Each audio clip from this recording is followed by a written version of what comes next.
खंडगिरी यात्रा महासमर सबु राति सबु पार्टी गोटे नाटक कहीं आगामी यात्रा वर्ष 2024-25 यात्रा मैदान को आसिबो हाई बिग बजेट यात्रा अनुष्ठान यात्रा सिंह बाहिनी। आगामी वर्ष 2024 यात्रा श्री विश्व दरबार नव कलेबर। जय जगन्नाथ।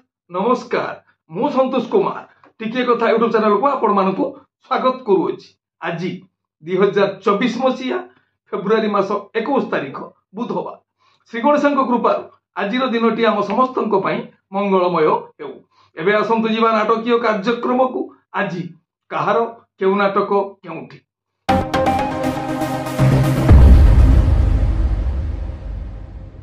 यात्रा श्री विश्व दरबार षष्ठ अभिनय रजनी उदानगरी केन्द्रापड़ा। आज नाटक कला रंग नाही कला नायक। रचना डॉक्टर रंजित लेंका, निर्देशना किशोर खंडुआल, संगीत विकास शुक्ला। ओम श्री बाघाजतीन लोकनाट्य द्वितीय अभिनय रजनी उलोरा एरसमा जगत सिंहपुर। आज नाटक एई मन झुरुछि तते। रचना डॉक्टर सुधांशु नायक, निर्देशना रंजन विश्वाल, संगीत अमृतांशु पट्टनायक। कलिंग गणनाट्य तृतीय अभिनय रजनी खंडगिरी कुंभ मेला भुवनेश्वर। आज नाटक कांदेनारे बाया मन। रचना डॉक्टर दीपक जेना, निर्देशना गुरु मिश्र, संगीत अमृतांशु पट्टनायक। यात्रा इंद्र भुवन चतुर्थ अभिनय रजनी रघुनाथपुर तारपुर जगत सिंहपुर। आज नाटक मु कहार कनिया हेबी। रचना डॉक्टर सुधांशु नायक, निर्देशना शिशिर महांती, संगीत विकास शुक्ला। यात्रा श्री माँ बाणेश्वरी चतुर्थ अभिनय रजनी तेंतुलीपदा जगत सिंहपुर। आज नाटक साथी आसीथिला सपन नहीं। रचना अजय सौ, निर्देशना तापस स्वाई, संगीत मिहिर महांती। शिवानी गणनाट्य तृतीय अभिनय रजनी अंगार ढिओ कटक। आज नाटक मझी दरियारे कनकगुरी। रचना और निर्देशना यूनिक प्रदीप बेहेरा, संगीत विकास शुक्ला। अपेरा अशोक सम्राट प्रथम अभिनय रजनी खंडगिरी कुंभ मेला भुवनेश्वर। आज नाटक बादामबाड़ी रिक्सावाला। रचना और निर्देशना यूनिक प्रदीप बेहेरा, संगीत एकन सार। अपेरा सूर्य मंदिर द्वितीय अभिनय रजनी उदानगरी माघ मेला केन्द्रापड़ा। आज नाटक तो लुहरु अधे मते दे दे। रचना डॉक्टर सुधांशु नायक, निर्देशना गुरु मिश्र, संगीत एकन सार। यात्रा स्वर्णमहल प्रथम अभिनय रजनी कलमिश्री सालेपुर कटक। आज नाटक ए आखि कांदुछि तोरी पाई। रचना डॉक्टर निहार महांती, निर्देशना प्रशांत नायक, संगीत मिहिर महांती। तुलसी गणनाट्य द्वितीय अभिनय रजनी करदा हरियाट मेला छठीपुर जाजपुर। आज नाटक अधा रातिर साथी। रचना और निर्देशना यूनिक प्रदीप बेहेरा, संगीत विकास शुक्ला।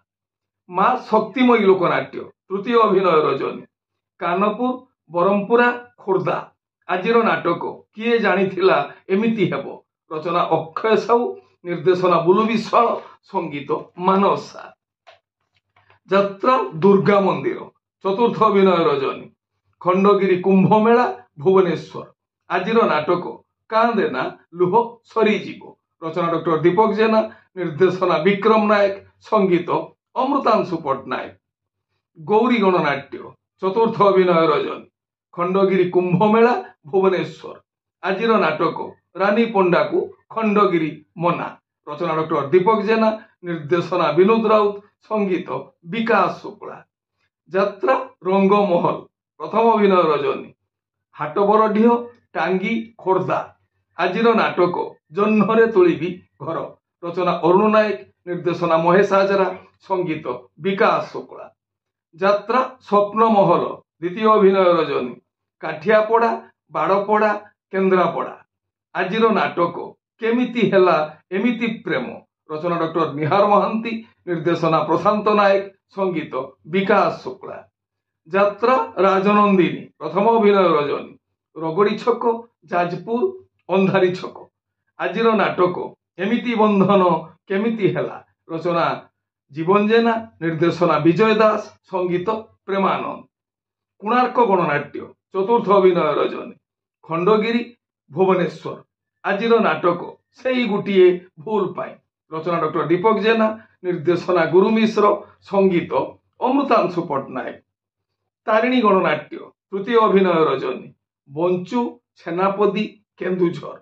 ଆଜିର ନାଟକ ମନ୍ଦିରେ ଫୁଟିଛି ମଶାଣି ଫୁଲ। ରଚନା ଅକ୍ଷୟ ରାଉତ, ନିର୍ଦ୍ଦେଶନା ପ୍ରଶାନ୍ତ ନାୟକ, ସଙ୍ଗୀତ ମିହିର ମହାନ୍ତି। ଅପେରା ସାଇ ସମ୍ରାଟ ପ୍ରଥମ ଅଭିନୟ ରଜନୀ, 42 ମୌଜା କଟକ। ଆଜିର ନାଟକ ଦେବଦାସୀ ହେବି ତୋରି ପାଇଁ। ରଚନା ଓ ନିର୍ଦ୍ଦେଶନା ୟୁନିକ୍ ପ୍ରଦୀପ ବେହେରା, ସଙ୍ଗୀତ ଏକନସାର। ଯାତ୍ରା ଧଉଳି ଗଣନାଟ୍ୟ ତୃତୀୟ ଅଭିନୟ ରଜନୀ, କାଇମାଟିଆ ଛତିଆ ଯାଜପୁର। ଆଜିର ନାଟକ କାନ୍ଦୁଛି କୁକେଇ ହସୁଛି ଶବ। ରଚନା ଅଜୟ ସୋ, ନିର୍ଦ୍ଦେଶନା ତାପସ ସ୍ୱାଇଁ, ସଙ୍ଗୀତ ବାବାଜୀ ଦାସ। ରାଜଧାନୀ ଅପେରା ଦ୍ୱିତୀୟ ଅଭିନୟ ରଜନୀ, ରୋଜାଙ୍ଗ ଚାନ୍ଦୋଳ କେନ୍ଦ୍ରାପଡ଼ା। ଆଜିର ନାଟକ ମୁଁ ଏଇଠି ତମେ କେଉଁଠି। ରଚନା ଦାମ ପ୍ରଧାନ, ନିର୍ଦ୍ଦେଶନା ବିକ୍ରମ ମହାପାତ୍ର, ସଙ୍ଗୀତ ମିହିର ମହାନ୍ତି। ତପସ୍ୟା ରଙ୍ଗମଞ୍ଚ ଚତୁର୍ଥ ଅଭିନୟ ରଜନୀ, ରୋହିଲା ପାଲହଡ଼ା ଢେଙ୍କାନାଳ। ଆଜିର ନାଟକ ଦିଟୁପା ଲୁହକୁ ଚେନାଏ ହସ।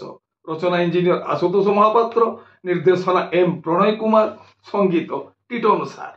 ଆପଣମାନେ ଜାଣିଲେ ଆଜି କେଉଁ ସ୍ଥାନରେ କେଉଁ ଯାତ୍ରା ଅନୁଷ୍ଠାନ କେଉଁ ନାଟକ ମଞ୍ଚସ୍ଥ କରିବ। ମନେ ରଖନ୍ତୁ ଯାତ୍ରା ପ୍ରେମୀ ଦର୍ଶକ ବନ୍ଧୁ, ସ୍ଥଳ ବିଶେଷରେ ବିଶେଷ କାରଣ ପାଇଁ ନାଟକର ନାମ ପରିବର୍ତ୍ତନ ହୋଇପାରେ, ଯାତ୍ରା ପରିବେଷଣ ମଧ୍ୟ ବାତିଲ ହୋଇପାରେ। ଟିକିଏ କଥା ଚ୍ୟାନେଲ ଆପଣମାନଙ୍କର ଚ୍ୟାନେଲ। ଟିକିଏ କଥା ଚ୍ୟାନେଲରେ ଯାତ୍ରା ସମ୍ପର୍କିତ ସମସ୍ତ ସଠିକ ତଥ୍ୟ ଜାଣିବା ପାଇଁ ଚ୍ୟାନେଲକୁ ସବସ୍କ୍ରାଇବ କରନ୍ତୁ ଆଉ ପାଖରେ ଥିବା ବେଲ୍ ଆଇକନକୁ ଦବାଇ ଦିଅନ୍ତୁ। ଯଦି ଫେସବୁକରେ ଆପଣ ଆମର କାର୍ଯ୍ୟକ୍ରମ ଦେଖୁଛନ୍ତି ତାହେଲେ ପେଜକୁ ଫଲୋ କରନ୍ତୁ, ଲାଇକ୍ କରନ୍ତୁ ଆଉ ସେୟାର କରନ୍ତୁ। ଖଣ୍ଡଗିରି କୁମ୍ଭ ମେଳାରେ ଯେଉଁ ଯାତ୍ରା ପ୍ରଦର୍ଶନ କରୁଛନ୍ତି ସମସ୍ତ ଯାତ୍ରାନୁଷ୍ଠାନ ମାନେ, ସେମାନେ ଗୋଟିଏ ନାଟକକୁ କାହିଁକି ଏକାଧିକ୍ରମେ ଏତେ ଦିନ ମଞ୍ଚସ୍ଥ କରନ୍ତି? କଣ ରହିଛି ଏହା ପଛର ରହସ୍ୟ? ଏ ସମ୍ପର୍କରେ ଗ୍ରାଉଣ୍ଡ ଜିରୋ ରିପୋର୍ଟ ପ୍ରସାରଣ କରାଯିବ ଆମ ଚ୍ୟାନେଲରେ। ଅନୁସନ୍ଧାନ କରନ୍ତୁ କେବେ ଆଉ କେଉଁ ଦିନ। ଟିକିଏ କଥା ଟିମ୍ ଆଜି ଖଣ୍ଡଗିରି କୁମ୍ଭ ମେଳାରେ। ଏ ହେଲା ଆଜି ସକାଳର କିଛି ଯାତ୍ରା ସମ୍ପର୍କିତ ଖବର ଯାତ୍ରା ପ୍ରେମୀ ଦର୍ଶକ ମାନଙ୍କ ପାଇଁ। ପୁଣି କିଛି ନୂଆ କଥା ନୂଆ ଖବର ନେଇ ମୁଁ ଆସିବି ଆଉ ଏକ ସ୍ୱତନ୍ତ୍ର ଏପିସୋଡରେ। ସେତେବେଳେ ପର୍ଯ୍ୟନ୍ତ ବିଦାୟ ଦିଅନ୍ତୁ। ନମସ୍ତେ, ଭଲରେ ରହିବା ସମସ୍ତେ। ଜୟ ଜଗନ୍ନାଥ।